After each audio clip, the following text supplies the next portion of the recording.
So yeah. So no, thank you, Yeah. Lee. It really it is a pleasure to be here and to be a pleasure to have a little chat with you guys. Our mission as far as restaurant and the Siembra Azul project is to bring to the largest market in the world and where the trends are created and affects the entire world, to bring the true expression and culture of what Mexico is in the culinary aspect and the agave spirits aspect.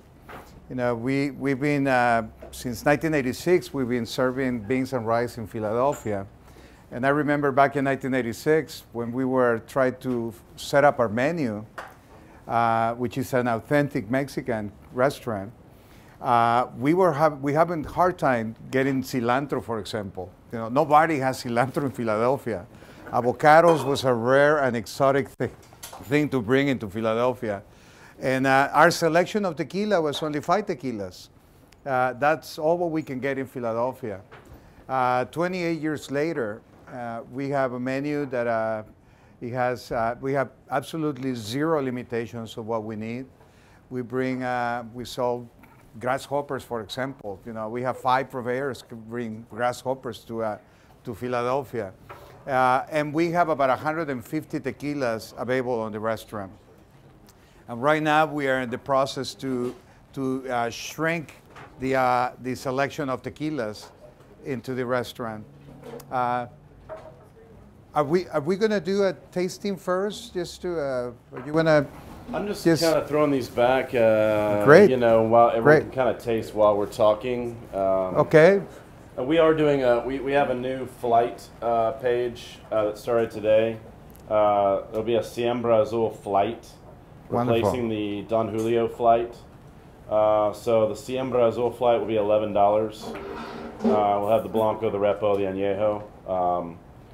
Some of you have probably gotten a chance to taste through them, but some of you probably haven't gotten a chance to taste through them yet. So I think we should taste it now. Don't wait for me to get into the presentation where we're going to look at the region where we produce. But this tequila, just to tell you a little bit, this tequila is produced in a region that is known as the Highlands of Jalisco, in Arandas, Jalisco, which is a region that is located about 7,500 feet above sea level.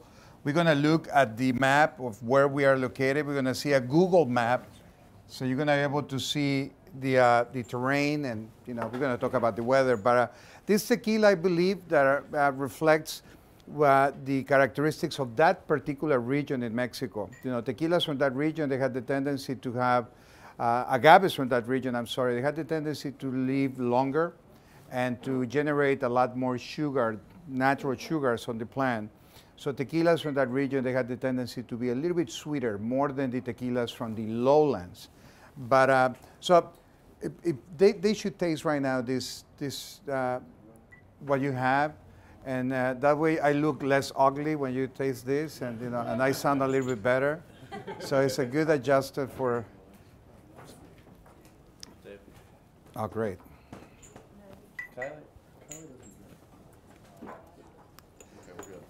So, I would like to start with this, even if it's something as basic as, but I want to know, I just want to be sure if we understand by definition, what is tequila? This is the NOM 006, which is the regulations that we have to follow as a producers. In order to call our spirit tequila, we have to comply with this. And what is it? It's an original, and I highlighted the important parts of the definition because that's really what makes this spirit different from other spirits, other agave distilled spirits. It's a regional. What that means, it comes from a specific region. It's a regional alcoholic beverage obtained by distillation and rectification. What that means, it has to be distilled and rectified. That means that it has to be distilled at least twice before we can call tequila. When our spirit came out of the first distillation, we're not allowed to call that tequila. That will be an tequila, a spirit ordinario, an ordinary spirit. It's not after the second distillation, which we call rectification, that we can call that tequila. That's a tequila blanco, okay? And it must be directly prepared from grist of right agave tequilana Weber blue variety. That means that we are allowed to use only that specific agave. You know, out of the 350 or more agaves that we grow in Mexico, we are allowed to use only one species of agave, which is the tequilana Weber blue variety. Okay? If you have questions, just raise your hand, please. Okay? The agave tequilana Weber blue variety heads, which were previously hydrolyzed, they were cooked and subject to alcoholic fermentation with cultured or non-cultured yeast, susceptible of being enriched with other sugars up to a ratio of 49%. Can somebody explain to me what that means? Anybody knows what that will mean? You know, we can add other sugars up to 49%. You know, that's the tequila mixtos, right? We can add sugars from any source. We can use corn syrup. We can use molasses. We can add any other fermentable sugars, but cannot go above 49%. It has to be 49%, and the 51% has to be agave sugars, agave tequilana Weber sugars. That's for the mixtos. For the 100% agave tequilas, it's obviously, you know, it's 100%. So 100% of the sugars, they have to be from tequilana Weber, okay? And it must be manufactured in Mexico, okay, under the supervision and the certification of the Regulatory Council of Tequila. It has to be manufactured, but not necessarily bottled in Mexico. The mixtos tequilas, they can be bottled abroad. The 100% agave tequilas, they have to be bottled in origin. Just for you to get an idea, United States bottles more tequila than Mexico. And some of that percentage is down here in Arkansas. Arkansas is a big plant, bottling plant, that I want to know where it is. But it is in Arkansas, Fort Smith. But I know they have a huge capacity for bottling tequila. Okay? So any questions about the definition? Yes? So what is it about the blue Weber agave that makes it so unique and makes it stand out, and why people don't use the other agave? Great question. You know, we are in the most prolific region in the world when it comes to grow agaves. No other country, no other region in the world give you that large variety of agaves. The only reason is a spreadsheet reason, because out of all the agaves they grow in Mexico, the agave tequilana Weber blue variety is the agave to reach maturity in a shorter period of time, so you don't have to wait that long, but you still have to wait up to 12 years. And it's the agave to produce more offshoots, you know, more hijuelos. So big producers, when they were designing the regulations, when they were regulating themselves, they say, you know what, we have to just focus in this species of agave, because we don't want, you know, artisanal producers to bring with those great agaves and produce a better product than we do. So I can even believe, we allowed to use corn syrup, but we're not allowed to use a Tobala agave, for example, which is one of the most amazing agaves that you can grow in Mexico. There are agaves in Mexico, you know, they use in some mezcales. They take up to 35 years to reach maturity. Just imagine what you find as far as flavors and aromas in that type of agaves, but we're not allowed to use. So the short answer to your question, it was yes, an economical reason, okay? Any other questions, guys, on this? No? All right. The appellation of origin. I think the appellation of origin of tequila, you know, I see it more like a terroir.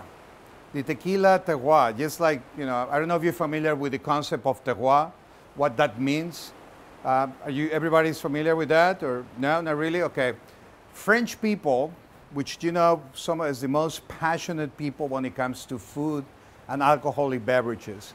You know, their food tastes like that, and their wines and spirits, they are so incredible that they tried to prove the rest of the world that in order to call a Bordeaux wine, You know, it has to be produced in that particular region of France. If you're going to produce champagne or cognac, you cannot duplicate that anywhere else in the world because the terroir. So what that it is? The terroir is a combination of these three elements. The organic composition of the soil, the nutrients that the raw material that you're going to use to produce your wine or your cognacs, they're going to have unique characteristics from that particular soil where you're going to cultivate your grapes. The climate also, the climate is going to affect wherever you grow. Humidity, rain, sun, wind, all the elements involved in the climate going to affect whatever you grow. And the human wisdom, you know, how you're going to take that raw material and transform it into these incredible products. So when it comes to the appellation of origin or terroirs for agave distilled spirits, I like to argue with cognac producers or single malt producers that there is no other terroir like the agave distilled spirits. This is not saying by a tequila freak like me, you know, this is from a technical, scientific point of view. Grapes, grains, take only 1 year, right? Or sometimes you can get 2 crops in 1 year. On agave distilled spirits, you have to wait for at least 5 to 35 winters, summers, you know, falls. And though that time, your raw material is in contact with nature, is, you know, the sun rays, the wind, the cold, is affecting what that raw material is going to provide to us to make an spirit. So, excuse me, how you doing? Go ahead, man. Very good. So, do you want some tequila? Oh yeah, please. Go ahead. So, you know, we have a raw material, we have an appellation of origin that I think there is no other appellation of origin in the world of spirits like what we have in mezcal and tequila. Okay? Any questions about the appellation of origin? No? You know, that tequila is going to have a price, man. What's that? Can you just push the space button when I tell you? Yeah. Okay. So, you know, where is the appellation of origin of tequila? In order to call tequila tequila, we have to be sure that it's produced within these states. We have 5 states in Mexico. They are recognized under the appellation of origin. You have Nayarit, Michoacán, Guanajuato, and Tamaulipas, where few of their municipalities or townships are recognized under the geographical limitations of the appellation of origin of tequila. The state of Jalisco, which is in a green color, the entire state of Jalisco is recognized under the appellation of origin. 97% of the agave and tequila that is produced comes from the state of Jalisco. Okay? So, any questions on this map? No? Boom. Yes, go ahead. Can it be made anywhere outside of that? No. Why not? Because that's an appellation of origin. You know, you have to have your limitations. I think my take it on the appellations of origin of agaves. You know, you got to remember, tequila before it became tequila is a mezcal. Okay, tequila is a mezcal. Period. A very cheap mezcal. If we see it from a technical perspective, and if we take the mezcal standards of production and raw materials, so technically, all the agave distilled spirits should be mezcales. And we have 27 states out of the Mexican Republic that produce agave distilled spirits. But only 5 are recognized under tequila and 7 under mezcal. Okay? Do you think more will apply for that origin? We should go in that direction. Probably we're not going to see it, but at one point, I'm pretty sure it's going to happen. Because the denominations of origin, pretty much they are created by geopolitical reasons. You know, the tequila appellation of origin was created by the big producers. They want to protect their region, and that's how we created the tequila appellation of origin, which was the first appellation of origin recognized outside of Europe, which is a big deal.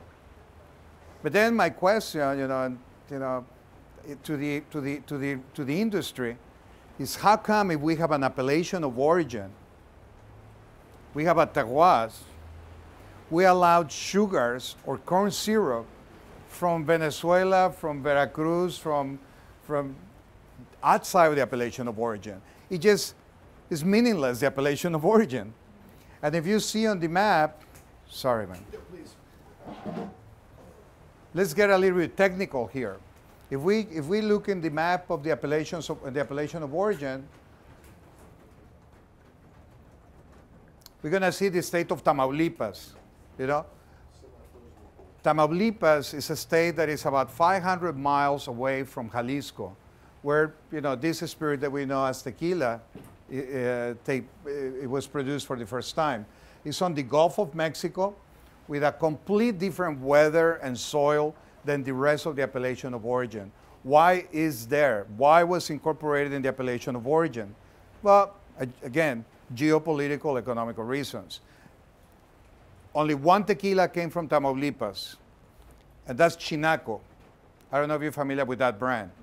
Great tequila, but it has nothing to do with the terroirs of the appellation of origin. But the only reason that tequila was recognized under the appellation of origin is because the family who owns that brand, the Gonzalez family, is a very powerful family in Mexico. That family was related to Manuel Gonzalez, which was a president during the late 1800s, during the Porfiriato, an era of a dictatorship. And he was, for only a few years, he became a president. And they're a very powerful family. So back in the 1970s, we have a shortage of agave. And the Sousa family, they decide to explore, in the terrains, in the fields of the Gonzalez family, to plant some agave tequilana Weber. And the agave tequilana Weber was able to grow in that region. Before the agave reached maturity, the inventories on the appellation of origin were getting better, and they have access to agave.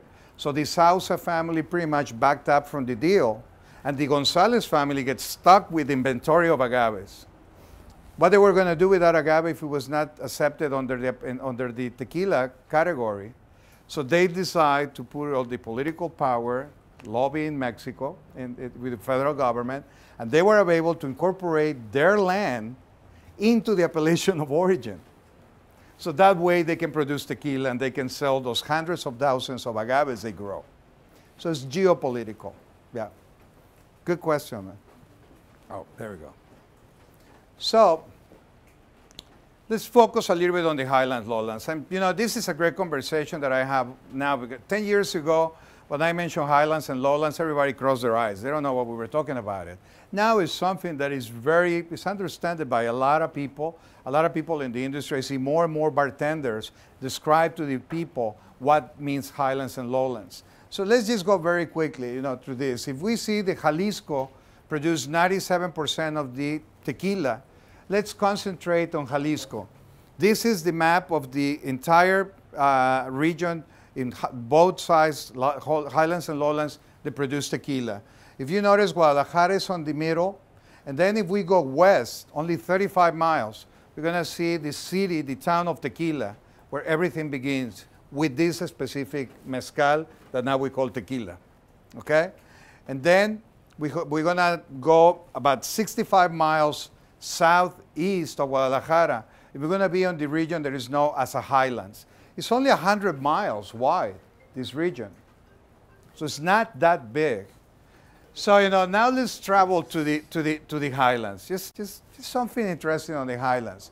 This is a region that is known as the Golden Triangle.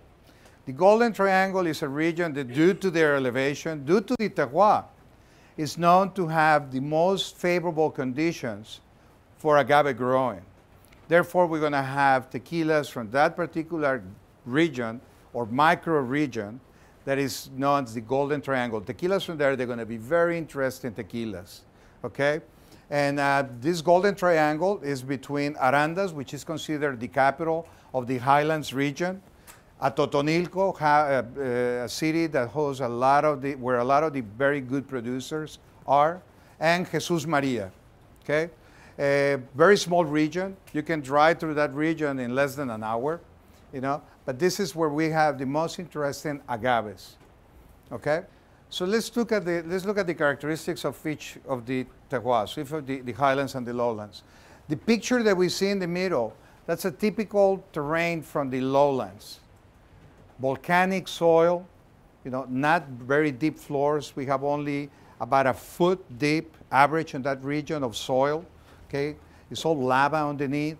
The lowlands, we're going to see in a map, in the next map, we're going to see the region, that region. That region is in the middle of, right around the volcano of Tequila. So it's all lava in that, the bottom of that floor. So look at the comparisons between lowlands and highlands. Lowlands, we start to produce tequila on the late 1500s, okay? So we've been harvest agave there, let's say from the 1600s, versus highlands. The first agaves that we know arrived in that region in 1898. And if we take in consideration that the agaves in that region take about 10 years to reach maturity, we have only not many cycles of production of agave. In the lowlands, we have, you know, average age of agaves is about 8 years, 7 to 8 years. So just make your math. It's a lot of generations of agave they've been growing in that region. The agave is a plant that needs a lot of nutrients from the soil. So, you know, we have soils, they've been nurturing agaves for centuries, versus agaves, they've been in contact with the soil for only a little bit over 100 years, okay? Look at the density per acre on the plantations. The climate is a big part of this, between the two different regions. It's about 10 degrees of difference. When you're talking about agave, a plant that is going to be in contact with this weather for such a long period of time, 10 degrees is a huge difference, okay? Agaves have the tendency to live longer in a cool environment. When the agaves live in temperatures that are very, very cold, they can live up to 12 years, agave tequilana Weber. We see agaves at low altitude and warm climate that reach maturity at 5 years of age, okay? Rain precipitation, huge difference, elevation. The terrain, volcanic, you can click again and you're gonna see a picture of the highland soil. Look at this, talking about depth on the floor.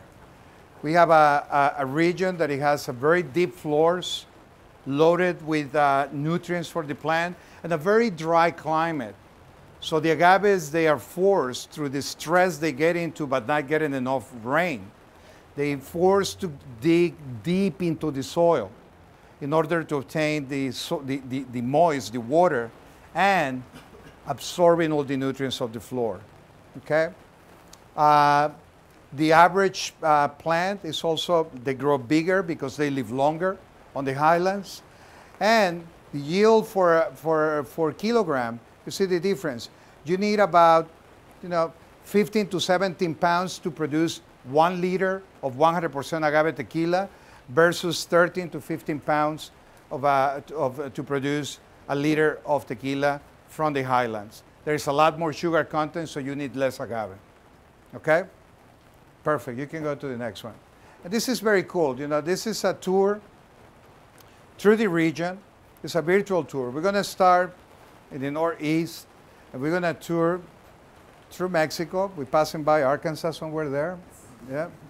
And we're gonna go down, and we're gonna focus on the appellation of the state of Jalisco. So you see on the bottom right, you see the highlands. On the middle left, you see the lowlands. Let's take a look of the conditions of the terrain, of the soil. You're gonna see, first of all, we have a proximity to the ocean. Some of the lowland tequilas, they have some salty flavor profiles. And that's because we're not that far from the ocean. See the terrain. It's a volcanic. On the right side, we have the Barranca de Oblatos, which is the Santiago River. And then on the right side, and the left side, we're gonna see the volcano of Tequila. This iconic, you know, volcano that identifies that region. And there is a lower elevation than the highlands. We're gonna see what we call it highlands. There is the three main cities on the lowlands. It's Tequila, Amatitan, and Arenal. It's also another triangle on the lowlands. Then we're going to travel 35 miles. We fly over Guadalajara. And then we go 65 miles, and we're going to see the high plateau, the elevation where the highlands is located. This is pretty cool. Look at this.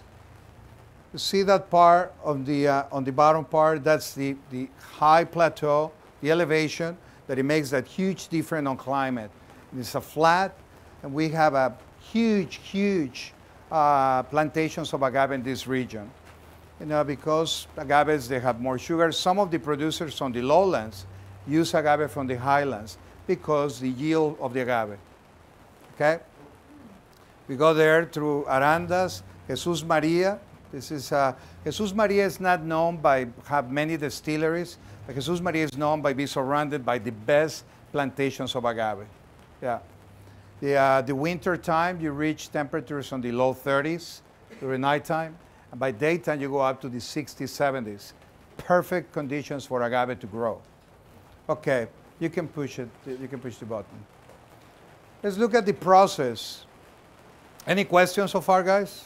Does the blue Weber agave variety, does it grow better in one region than the other? Or do they equally grow well in the lower region compared to the higher region? You know, I don't know if I want to say that it's better one region than the other, but it's definitely different. And that's the beauty of tequila. The range that you have on flavors is endless due to the conditions where we grow them. Is one more populated compared to the other region? The highlands right now is a region that is more, you see more and more producers, even from the lowlands, to come to the highlands because the agaves, they're going to have a better chance to grow and to produce more sugars. Is there a particular agave variety that's the most populated in, like the Golden Triangle? Agave Tequilana Weber. Remember, that's the only one. That's the only one. Nobody is interested to plant any other species because there is no use for it. Yeah. We start to see, you know, the agave sweeteners. Agave sweeteners, they're very popular nowadays. You can, because, you know, the sugars that you obtain from agave, they are saturated with fructose versus glucose, so it's very easy, even for diabetic people, to metabolize those sugars. Those guys, they're allowed to use any type of agaves, but I still don't see that they put in attention in growing other species than the Tequilana Weber. Yeah.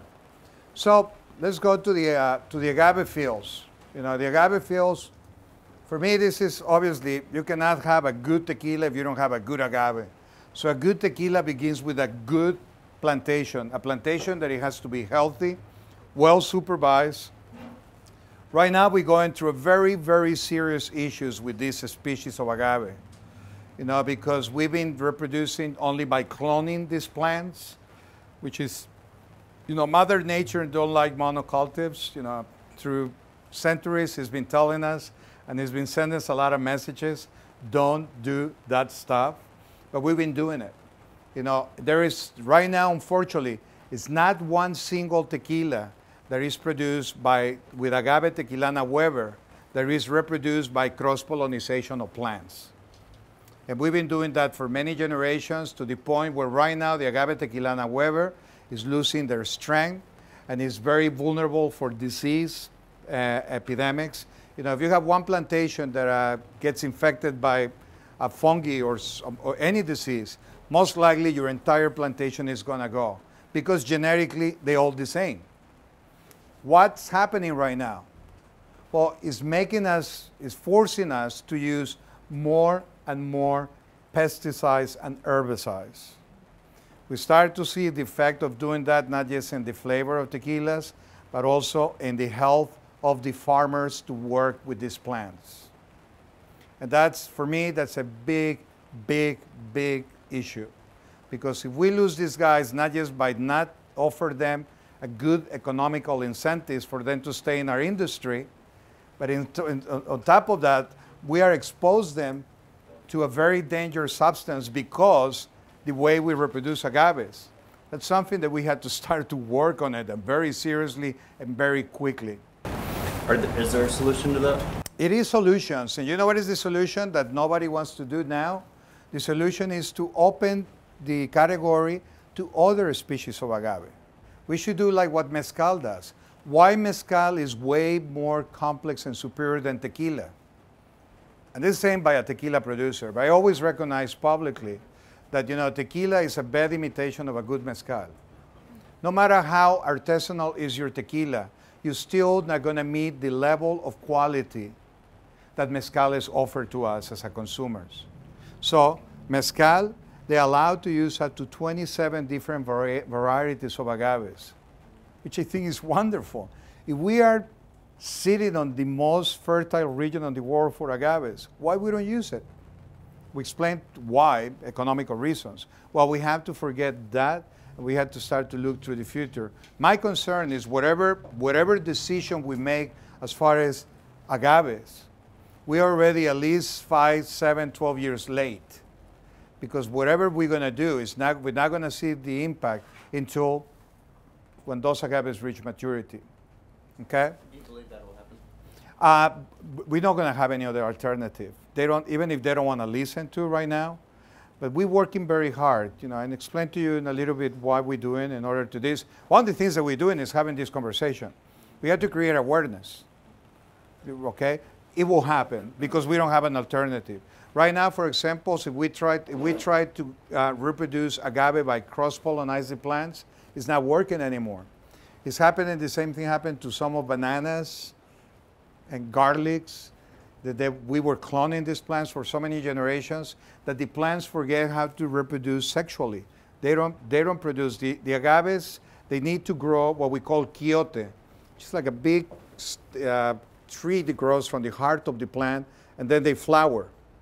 And in the flowers, you will have the cross-pollinization and seeds, and you're going to have a healthy plants, right?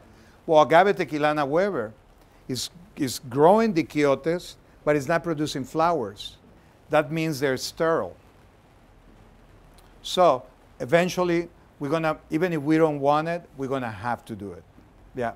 It's a solution, not by choice, but, you know, by a big screaming from Mother Nature telling us, you know, just watch what you're doing with these plants. Okay? Jimadores. For me, the jimadores are the most important part of producing tequila. You know, master distiller obviously is the guy that is going to be in the distillery. Is going to be cooking these tequilas. We can say that way. It's going to produce it. But these guys, they work within a frame of regulations. Jimadores work with Mother Nature, and it's unpredictable.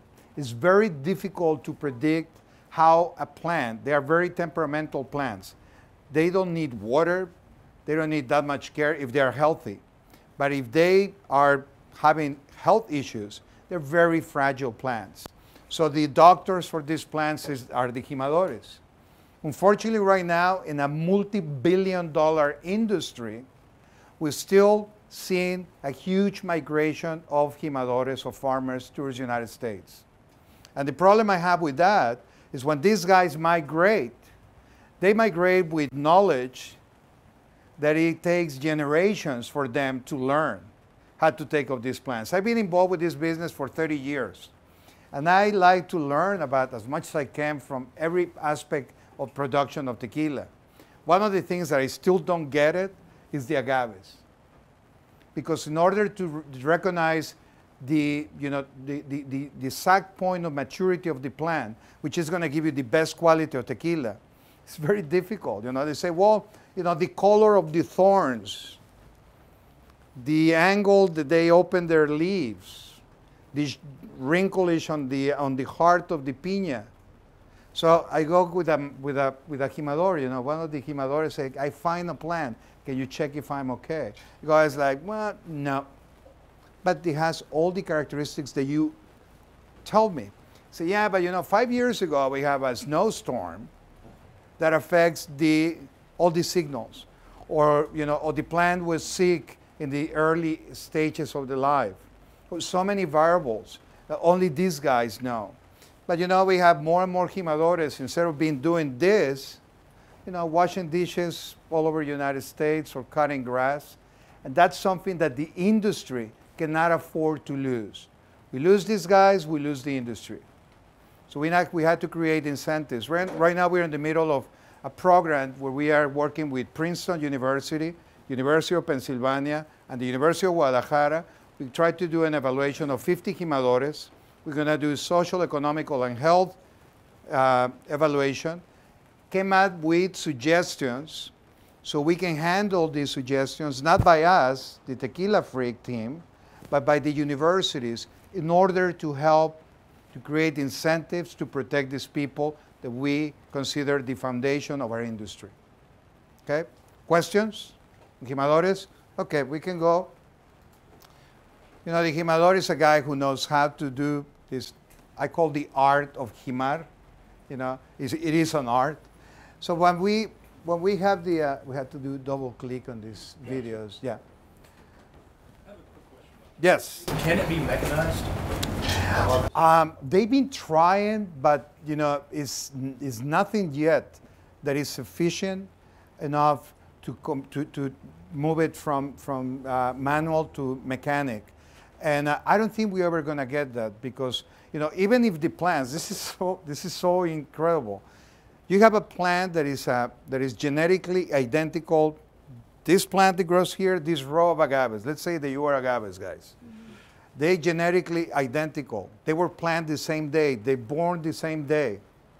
But this plant is going to reach maturity today, and the twin brother is going to take an extra year to reach maturity. And it requires a physical inspection, you know, to take care of the HEMA. You have to, in the industry, we have three types of HEMA, of cutting, of shaving the leaves. Depending on the type of HEMA that we apply to the agaves, it's going to be the flavor profile that you're going to obtain in your tequilas. So in order to adjust a machine to do this type of maneuvers, we don't have one yet. You know, we publish in our label, in our new labels, we have a new package.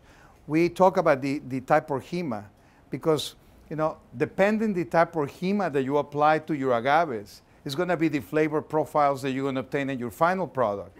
If we're talking that we produce on the Highlands region, which is a region to produce a very sweet tequilas, in order for us to make an adjustment of that sweetness, we can leave a little bit longer of the penca, of the leaf of the agave. That penca, we're going to find bitter flavors. So we can balance the flavors, but cutting the agave in the right size. Okay? I don't know, a machine can do that. And every plant, you know, you take the sample of the plant, you see the bricks content of that, the sugars that you're going to find in those plants, and then you make you adjust the type of HEMA that the jimador is going to give you. So, it's just fascinating stuff. Yes, sir. How many pounds of raw agave does it take to produce a gallon of tequila? In the Highlands region, we're talking about 14 pounds to produce 1 liter of 100% agave tequila. Yeah. So, you know, the plants, one plant average about a case of tequila. About a case of tequila, just listen to this one. About a case of tequila, average price of a case of tequila is about $450. Only 50 cents of that profit goes to the farmers. That's something very wrong with that picture. We need to generate more economical incentives for these people to stay there. Sorry. So we're going to get these agaves, we bring it from the farms to the distillery, and we're going to cook the agaves. You can click again. We're going to convert the starches of the plant into fermentable sugars by cooking them, and then you can click again. Okay. Oh, okay. Then we're going to ferment those sugars. Well, I'm sorry. We're going to extract the juices.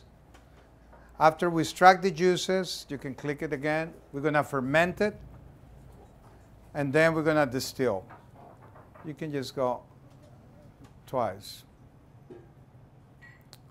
We fermented, you know, fermentations. There are different types of fermentations, from natural fermentations to adding different type of yeast.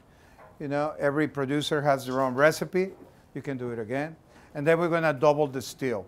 And some producers, they decide to triple distill. I think that defeats the purpose of distill from agave distilled spirits. Triple distillation is, I think, is a little bit too much for an agave distilled spirit. We don't want to have a neutral spirit. We're going to have a spirit that is easy. You're going to be able to preserve as much as of the elements that you have from the raw material. So by triple distilled tequila, we're losing some of those elements. You know, it's just every distillation you go through, you're losing that. You can click again. So, you know, this is the 6 steps. And again, please. This is the 6 steps to produce tequila. We have to add another step if we want to age the tequila. But in order to go from raw material to blanco tequila, there are those 6 steps. So let's see the categories. You can click again, please. The categories are two categories, mixto and 100% agave tequila. We talk about that one. The mixto has to be produced with at least 51% of agave and 49% of any other crap. Sorry. Tequila 100%, made only from agave, Tequilana Weber sugars, and it has to be bottled in Mexico. You click again. We're going to go to the 5 classes of tequila.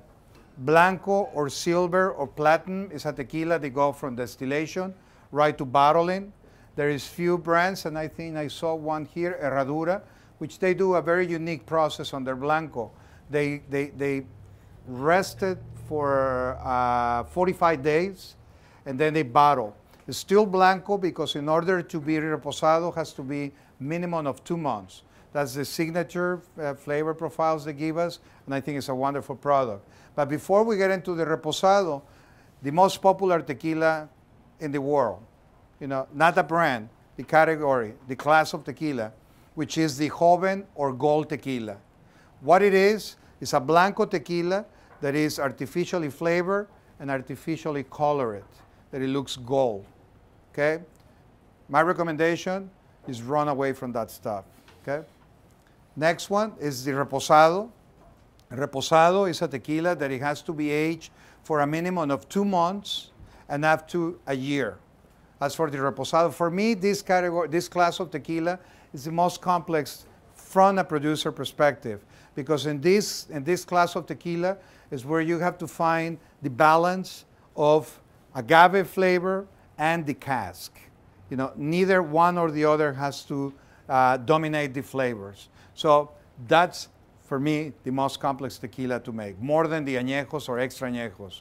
You know, a lot of producers, they decide to put their reposados for 11 months, which is pushing towards the limit of a reposado. I think we defeat the purpose of a reposado, because if you want to balance, you don't need that much of a time, okay? Then we go to the añejo. Has to be aged for a minimum of 1 year up to 3 years. And we have a new category, you can click it again, is the extra añejo, that has to be aged for a minimum of 3 years with no limit. Okay? Question on this, guys, on this slide? Yeah? Yes, sir. Is there any requirements in regards to what the cask can be and cannot be? Yes, yes. Sorry. From añejo and extra añejo, you cannot use barrels that exceed 650 liters as a capacity. On the reposados, you can use any size as long as it's in a wood container. On the añejos and extra añejos, you cannot exceed 650 liters.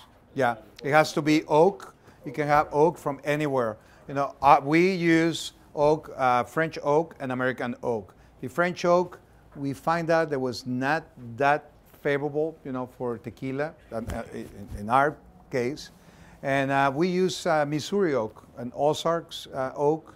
And we don't use barrels that have been previously used in any other spirit.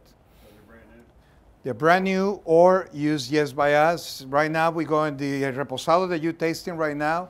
It's a reposado that was aged in our own barrels, but a second exposure to the barrel. And this particular reposado is 4 months. That's all. What's the maximum exposure that a barrel can have? You know, there is no regulations on that. I know producers, they've been using barrels for many, many years. I think when it comes to aged tequila, we're still on diapers. There is only one company that I think really knows what it's doing, and that's Casa Noble. I really like what Casa Noble is doing in their age program. They're very serious about it. They have tons of money, you know, and they've been doing an extremely good job in aging their product. The rest of us, I think we are, you know, the aging tequila is a relatively new practice on the industry. We started to age tequilas on the 1960s. And the only reason that we start to age tequila is because in Mexico per capita, still today, we drink more bourbon, more whiskey, I'm sorry, and brandy than tequila. Really? Yeah. So what does the spirits have in common? They are brown spirits. They are aged spirits. So back in the 1960s, big producers that were scratching their heads tried to figure out how they can compete with these brown spirits. So they decided to throw the tequila into a barrel. Did adding the oak increase tequila sales in Mexico? Yes, the number one category class of tequila sale in Mexico is reposado. And, you know, I don't drink aged tequilas. You know, I think tequila doesn't need the help of the cask in order to be approachable or to get complexity. We have a raw material that is on the hands of Mother Nature for a long time. When we distill that spirit in the right way, we're going to obtain an incredible flavor profiles that is not needed the help of the barrel. Remember, the only reasons that we use barrels is because, you know, because some of these, I mean, I don't know if you've ever been in France in a distillery that produce cognac, but I'm sorry, when I taste, you know, cognac that it came from distillation, it's not that very pleasant. It became wonderful spirit after we put it into the barrels. That's the reason that we use barrels, to make these spirits more approachable. Tequila, I think, is one of the few spirits that doesn't need that. Good rum, you know, agricole rums, they don't need age. They are delicious spirits just by, you know, on the Blanco expression. You know, I just love tequilas because in a Blanco tequila you cannot hide anything. You know, some of my mentors, they all confess, master distillers, they say, you know, whenever we make a mistake in a batch of tequila, we select that batch to go to the makeup department, which is the barrels. Because in the barrel, you can cover some of those mistakes. In a Blanco tequila, you're going to be able to taste if it was a good agave, if it was healthy, and how it was processed, and how the master distiller, how the jimador do their job.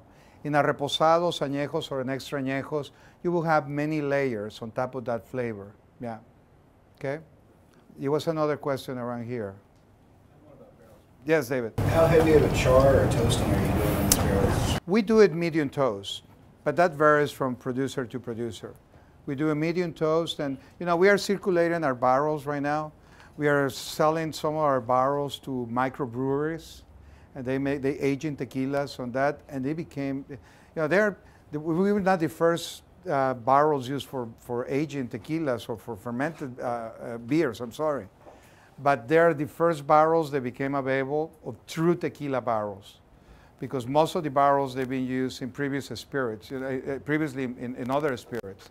We have some of the barrels that were used. Most of the barrels they are Jack Daniel barrel, okay. So you have a couple spirits in the equation there.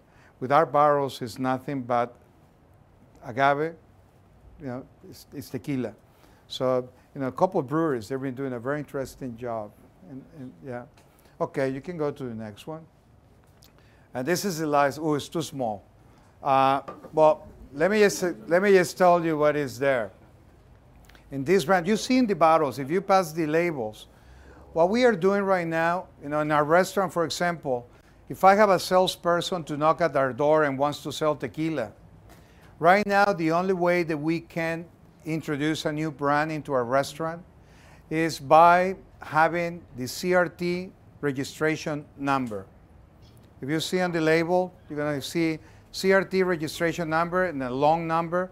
That number is the birth certificate of the agaves that were used in that tequila. Right now, and we're doing that, my incentive to do this is more than anything else to protect other agave distilled spirits. I don't mind to have agaves from Oaxaca using in tequila. We're going to have a better tequila. Espadín is a better agave, period. Espadín is the father of agave tequilana Weber. Espadín is still grown by cross-pollinize those plants. Okay, it's a healthier agave. But the problem I see with using Espadín is that we're creating a crisis on the mezcal industry. You know, the tequila industry is a thirsty monster that needs a lot of agave. We produce more than 300 million liters per year. So we need lots of plants.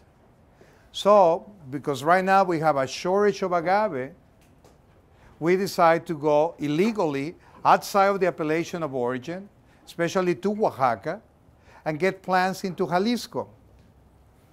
Again, for me, if I was allowed to use Espadín, I would be the happiest Mexican guy, you know. But I'm not allowed.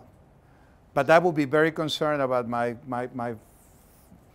friends from Oaxaca, because finally mezcal, and I'm happy to see a lot of mezcales in your bar, Lee. Mezcal finally has been recognized for what it is. It's a way more superior spirit than any other spirit, period. From a technical and scientific point of view. And if they finally start to be recognized, and we're going to take the raw material away from them, I don't think so. So the only way that we can do it is create awareness.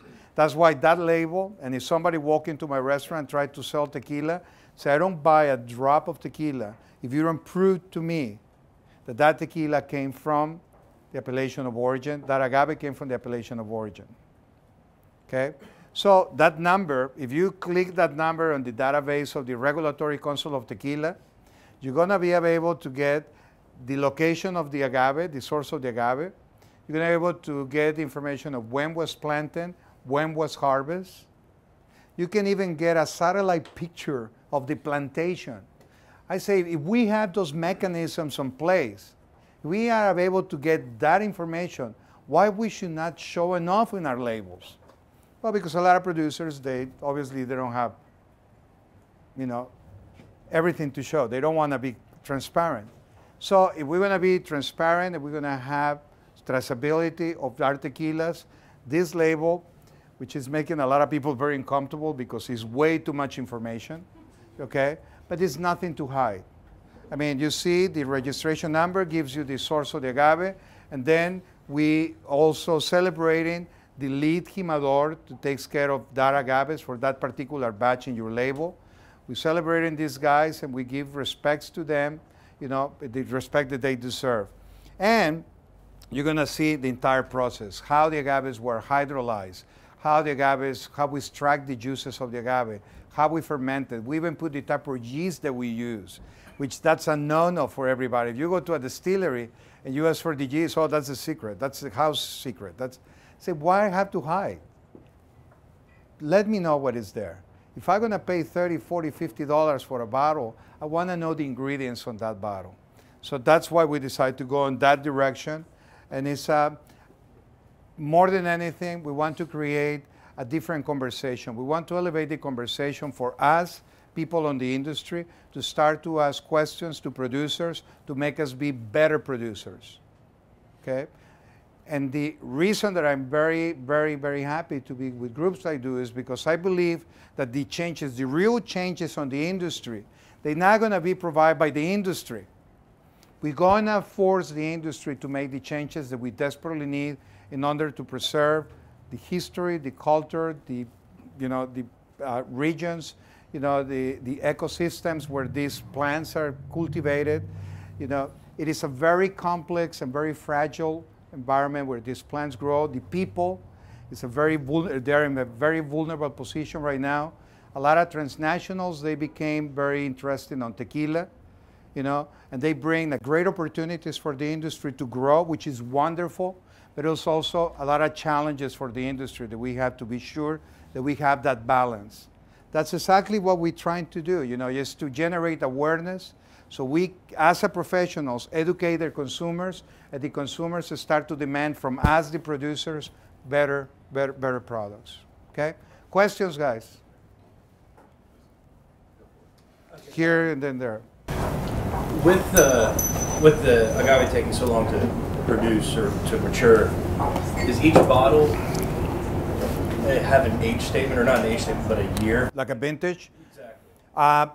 Some of us, we start to do that, but the regulations, you don't have to give that information. But I think, just for what we're talking, this, vintage is very important for an agave, for tequila. I don't know if you're familiar with Tequila Ocho. Thomas Estes, one of my heroes in life, one of the best producers, one of the most knowledgeable person in the world of agave distilled spirits. Thomas came out with the vintage. He was the first one to put the vintage on his tequilas. And, for example, he created they produced one Ocho in 2010 from the ranch Los Mangos Ranch. When I see bottles anywhere in the world where I travel, I see bottles, I bought whatever is available. Because that was something that is so unique. It's not going to happen again. A batch of tequila never is going to taste the same. Should not taste the same. If it tastes the same, stay away from it. But that particular vintage was incredible. Our 2010 vintage was incredible because we produced within 10 miles of distance. And why was incredible?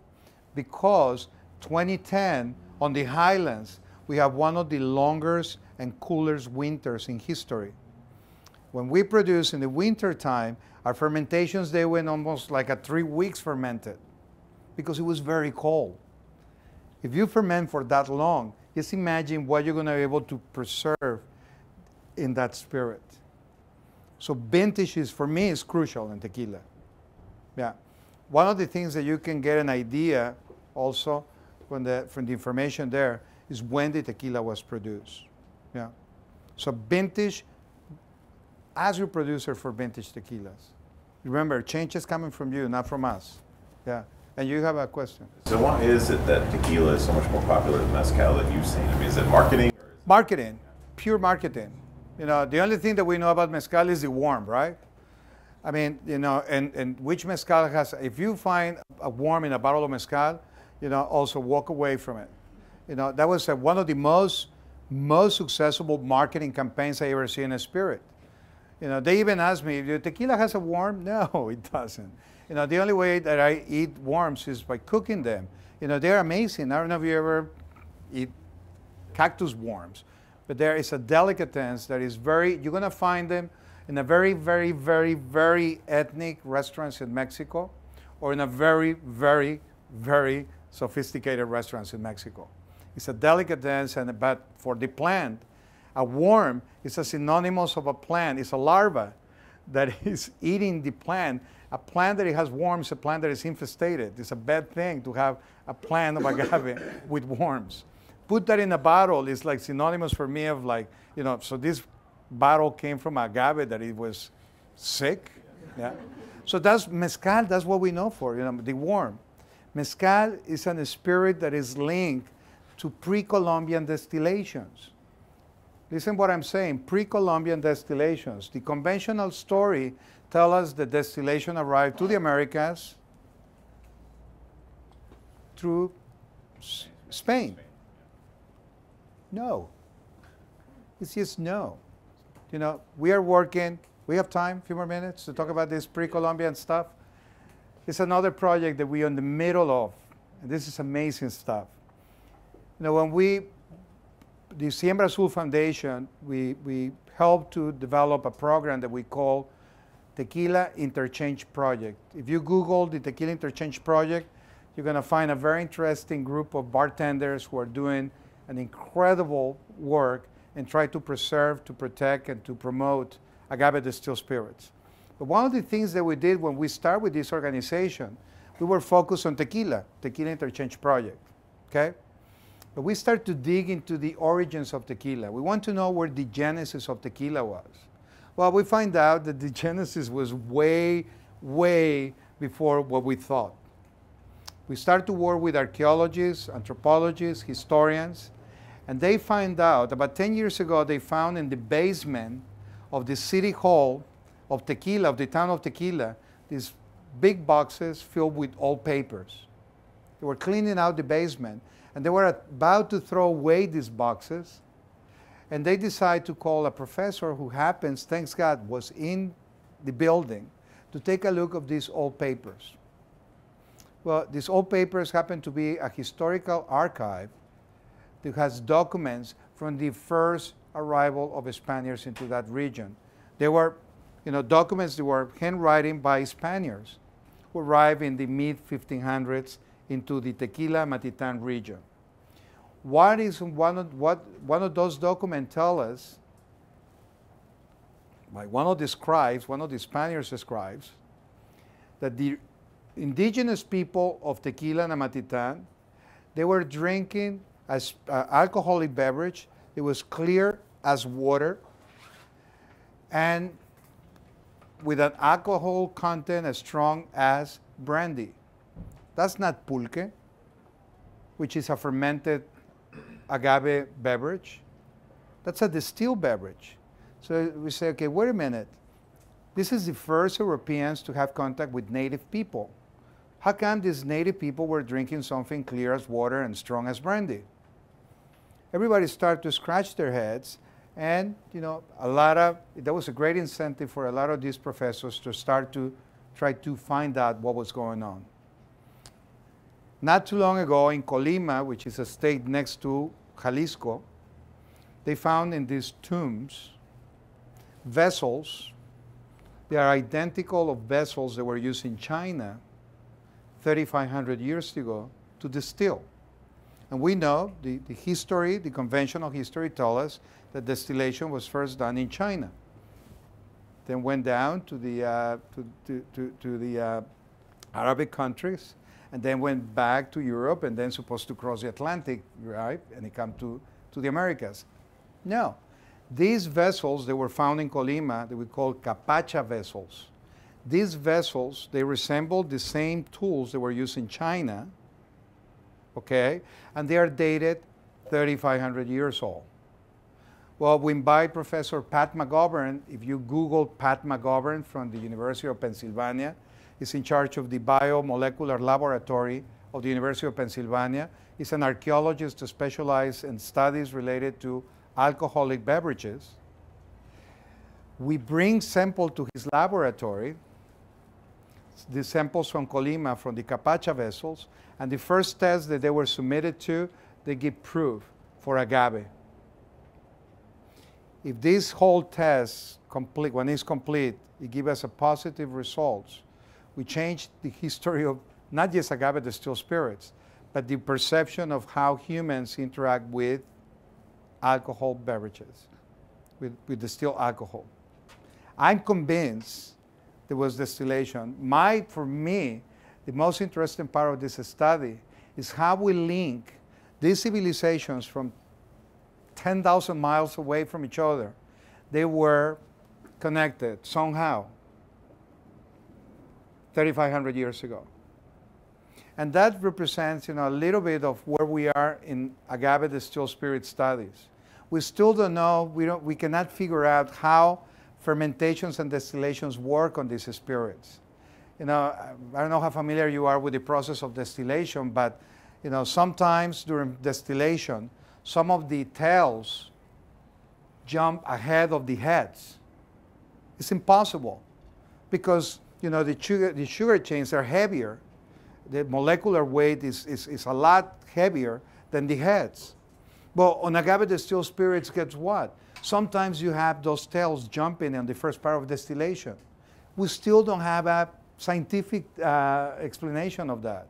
We were drinking in the region of Colima, we were drinking pure heads of agaves, pure heads. That equals, southern death. If you drink cognac, whatever spirit you name it, if you drink the heads, you can die. Or you can use your eyesight or your ear. It's a very poisonous alcohol, methanol. Well, with some of these producers in the region of Raicilla and Tusca, which are very old spirits, we were drinking with one of these master distillers. We were drinking these incredible spirits. You know, we have all the most respected bartenders of TIP. We were down there doing a research. And this guy came out with a little gallon and he was pouring to us and we were drinking. Wow, what is this? Drink it. We were drinking. We finished the whole thing. He said, you know, what is it? I said, my heads. We all look at each other, it's like we're gonna die. Heads, pure heads. The alcoholic adjustments they do to their spirits, they do with heads and tails. No water, because it's less alcohol content on the heads. We don't know how is possible. This is how little we know about these incredible spirits. You know, we still need to know a lot more in order to understand. Unfortunately, the tequila industry, you know, in one way, open up the doors worldwide to the agave distilled spirits, but it has the tendency to focus their strategics to grow from a spreadsheet position, you know, how we can cut corners. So the tequila industry is going into the very industrial way, forgetting the origins of these spirits. That's why, again, I'm very concerned about preserving the mezcal category and other agave distilled categories because they give us some incredible amount of uniqueness that we're never going to be able to find in any other spirit in the world. Okay? So it's in your hands, guys. You know, it's not in us. It's in your hands as a professional people in the industry to create the awareness to the consumer. You know, the billboards, they do a great job promoting, but they also hide a lot of things that we had to question to the industry. We had to be harder with the industry in order to bring the industry to the basics, which is a strong culture connection, you know, a strong, you know, conscious about preserving the earth and the people toward that earth. So it's not, you know, I can talk everything you want, and we can still see all these billboards, and we can see all these big booby girls dancing around a bottle of tequila, saying that is the best thing ever. But it's knowledge, it's education, education, education. What it will make, what will secure the future of these spirits. So thank you, and you know, I'm available anytime you want. Lee has my information. I would love to come back as many times as necessary. You can shoot me an email if you have questions. Lee has my email. You can visit the page of the Tequila Interchange Project. We need some donations. We used to funnel money to that. We start that organization, but we want to have an organization that is independent, you know, that doesn't have to depend on any brands, even, you know, a nonprofit brand, but it has to be independent. We are very involved in legislation. We're very involved in regulations, and we are your voice against the big guys. So thank you very much, guys. Thank you. Thank you.